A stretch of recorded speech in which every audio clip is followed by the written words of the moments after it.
नमस्कार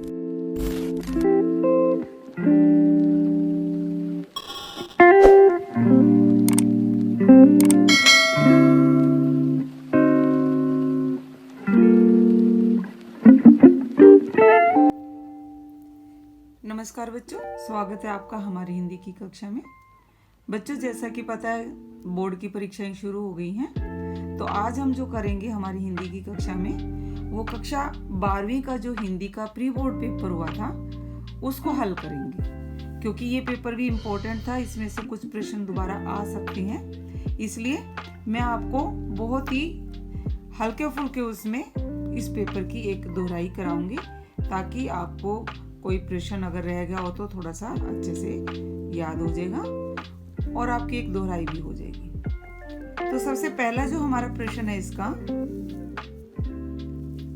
बहुविकल्पीय प्रश्न है। इसमें 6 एक नंबर के प्रश्न हैं, तो आइए करते हैं। ये कविताओं से एक नंबर के प्रश्न हैं। तो पहला है, पतंग कविता में कपास किसका प्रतीक है? तो उत्तर है कोमलता का। दूसरा है, नभ में पंक्तिबद्ध बगुलों के पंखों ने कवि की कौन सी इंद्रिय को चुराया? उत्तर होगा आंख। तीसरा है, निरालन ने अट्टालिकाओं को क्या कहा है? इसका उत्तर है आतंक भवन। चौथा है, अर्धराति गई कपि नहीं आयु वाक्यांश किस पात्र द्वारा कहा गया है? तो इसका उत्तर होगा श्री राम। अगला है, कवि ने अभिव्यक्ति रूपी बीज कहाँ बोया था?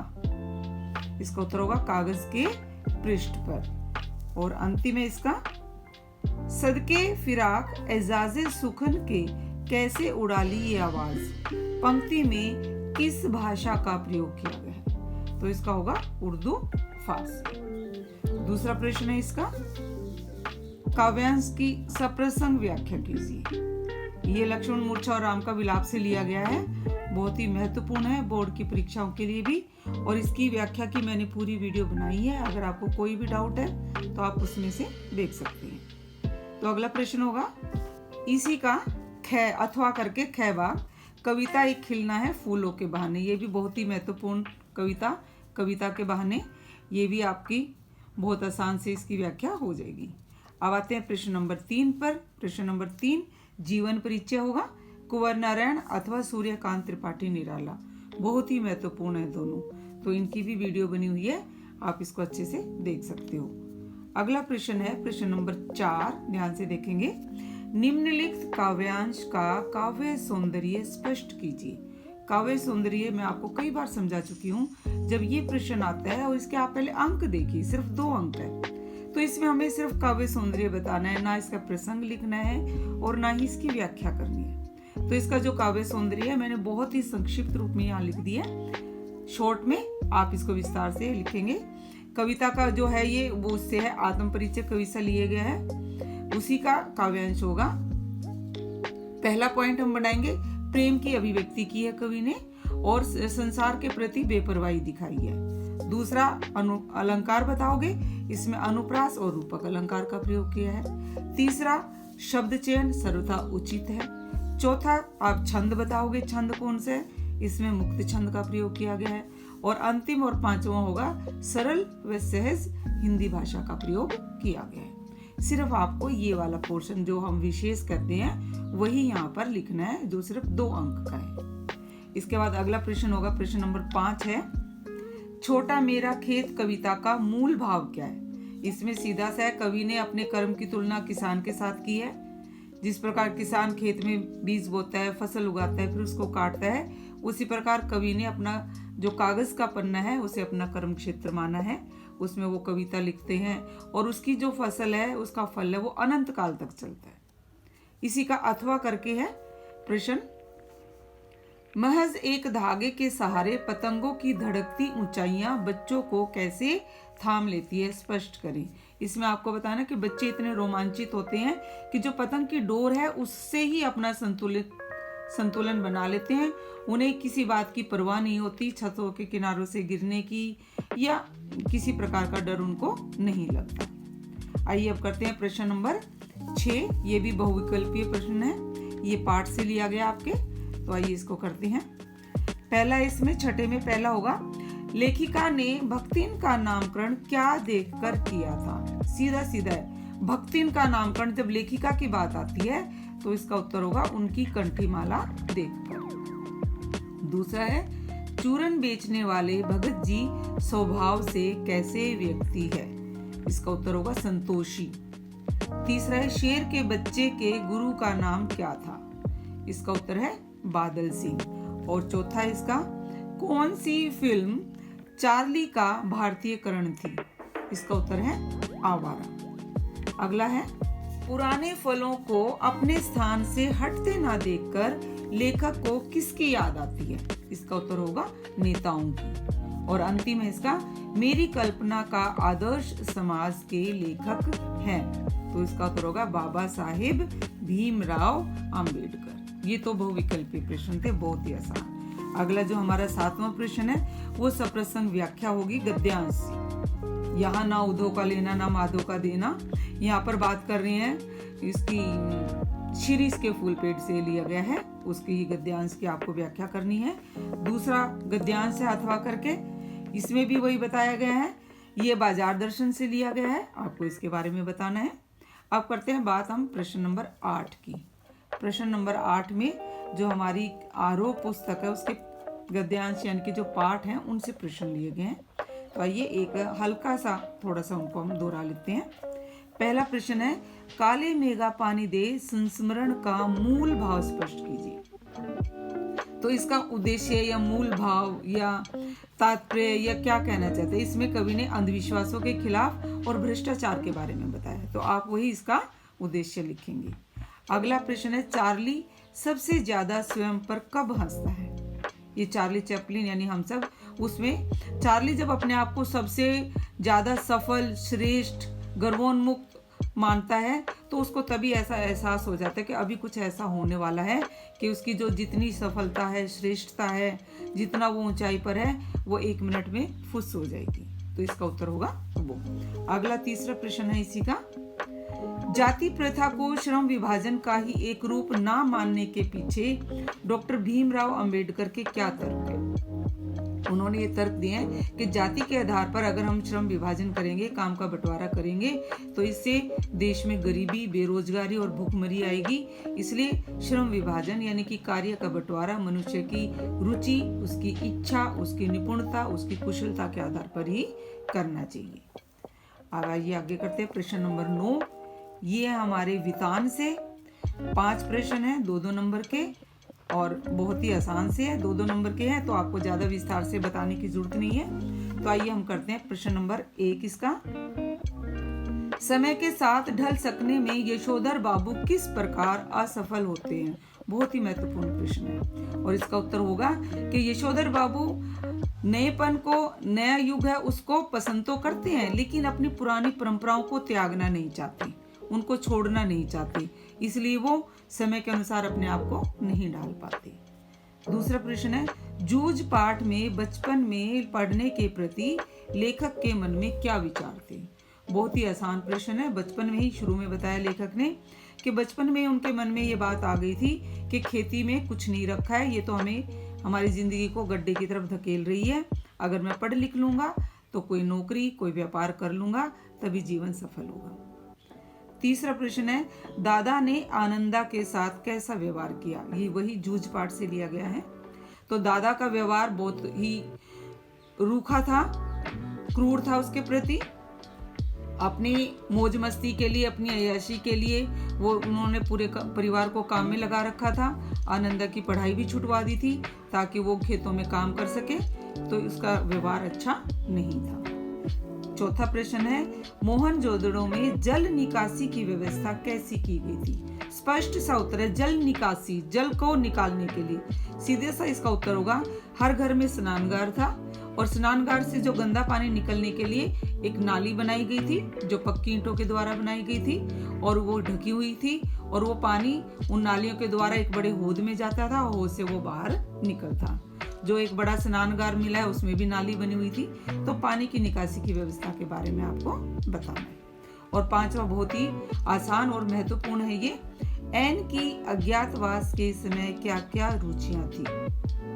इसमें आप यही बताओगे मैगजीन पढ़ना, हेयर स्टाइल बनाना, डायरी लिखना, या रात के समय दूरबीन से बाहर के लोगों को देखना कौन क्या कर रहे हैं। तो ये उनकी रुचियां थी। तो ये तो थे हमारे वितान के 5 प्रश्न। तो अब प्रश्न नंबर 10 है हमारा अभिव्यक्ति एवं माध्यम से। एक एक नंबर के ये 5 प्रश्न है, बहुत ही आसान है।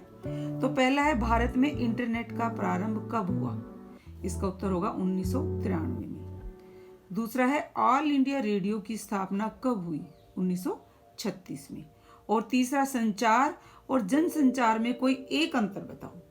तो संचार तो होता है, ये 2 तरफा संचार होता है, जब हम एक दूसरे को जानते हैं, अपनी बात कहते हैं और उसका जवाब पाते हैं, तो वो संचार होता है। जिन लोगों को हम जानते हैं उनके साथ अपने विचारों का आदान प्रदान करना। और जनसंचार होता है जब हमें एक साथ कोई बात बहुत बड़े समुदाय को कहनी है, जिनको हम जानते भी नहीं है, उन तक अपनी बात एक साथ पत्र के माध्यम से, टीवी के माध्यम से, रेडियो के माध्यम से हम जब अपनी बात, अपने विचारों का लोगों के सामने स्पष्ट करते हैं, तो वो जनसंचार कहलाता है। अगला है उल्टा पिरामिड शैली को किन किन भागों में बांटा जाता है। 3 भागों में बांटा जाता है। पहला होता है इंट्रो या मुखड़ा, दूसरा होगा हमारा बॉडी, और तीसरा होगा समापन। ये 3 भाग होते हैं।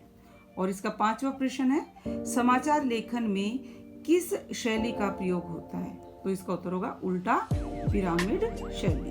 तो ये तो प्रश्न नंबर 10 था, जो एक एक नंबर के 5 प्रश्न थे। अब अगला प्रश्न भी अभिव्यक्ति और माध्यम से ही है। इसका ऑप्शन होता है 2 में, परीक्षा के दिन विषय पर एक लेख लिखे। ये तो साधारण सा है, निबंध की तरह आपको परीक्षा के दिन के बारे में आपको लेख लिखना है। अथवा करके दूसरा है फीचर से आप क्या समझते हैं, ये कैसे लिखा जाता है। इसकी वीडियो मैंने बनाई हुई है, बहुत ही आसान सा है।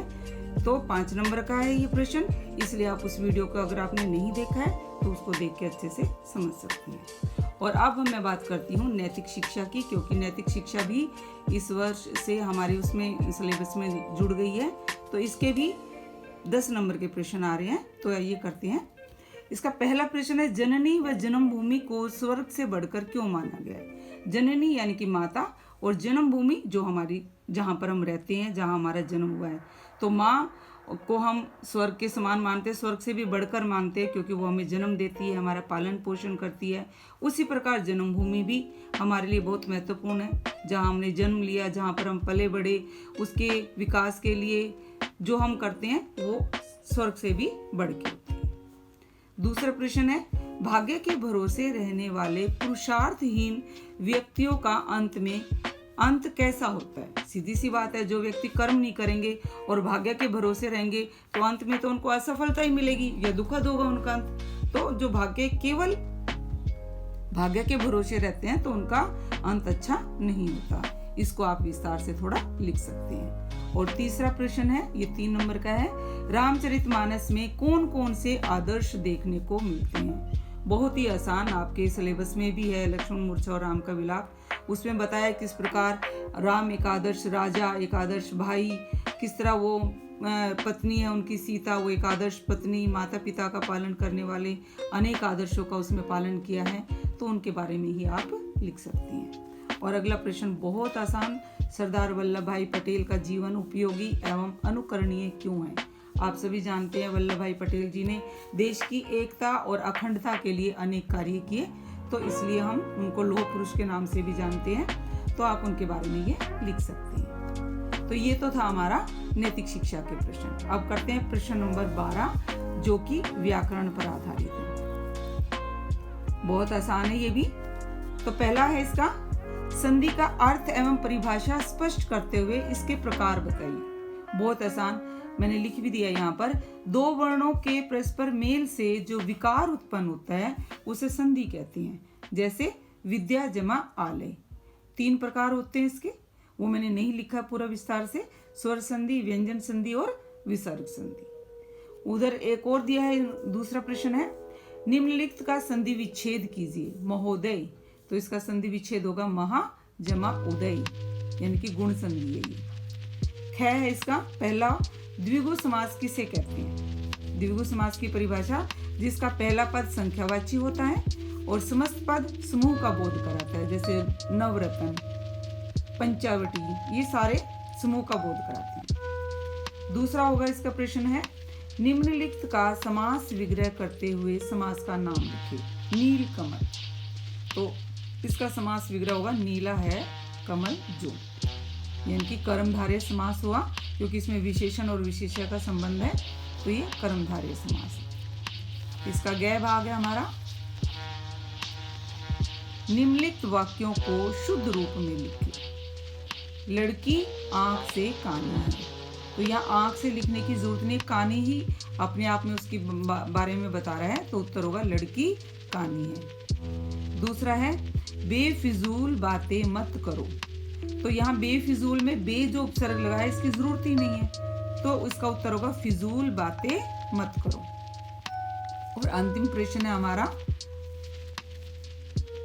अनुप्रास और यमक अलंकार में अंतर स्पष्ट करें। ये 2 नंबर का प्रश्न है, बहुत ही आसान सा है, तो आइए इसको करते हैं हम। अनुप्रास अलंकार, जहां किसी वर्ण की बार बार आवृत्ति होती है उसे हम अनुप्रास अलंकार कहते हैं। जैसे चारु चंद्र की चंचल किरणें, यहाँ पर च वर्ण की आवृत्ति हो रही है बार बार, तो ये अनुप्रास अलंकार। और अब बात करते हैं यमक अलंकार की। यमक अलंकार, जहां कोई शब्द एक से अधिक बार भिन्न भिन्न अर्थों में प्रयोग होता है उसे हम यमक अलंकार कहते हैं। जैसे काली घटा का घमंड घटा, यहाँ पर घटा शब्द 2 बार आया है, लेकिन यहाँ दोनों बार इसका अर्थ अलग है। यहाँ काली घटा मतलब काला बादल, और यहाँ घमंड घटा, घटा मतलब घटना, कम होना, तो काली घटा का घमंड कम हो गया। तो घटा शब्द 2 बार आया है और दोनों बार इसका अर्थ अलग अलग है। तो ये तो था प्री बोर्ड का पेपर जो हमने अभी जनवरी में हुआ था, इसलिए मैंने आपको अच्छे से समझाया है, ताकि जो इसके महत्वपूर्ण है अगर वो दोबारा से पेपर में आते हैं तो आप उसको अच्छे से कर सकें। आशा करती हूँ ये पेपर आपको अच्छे से समझ में आ गया होगा। धन्यवाद।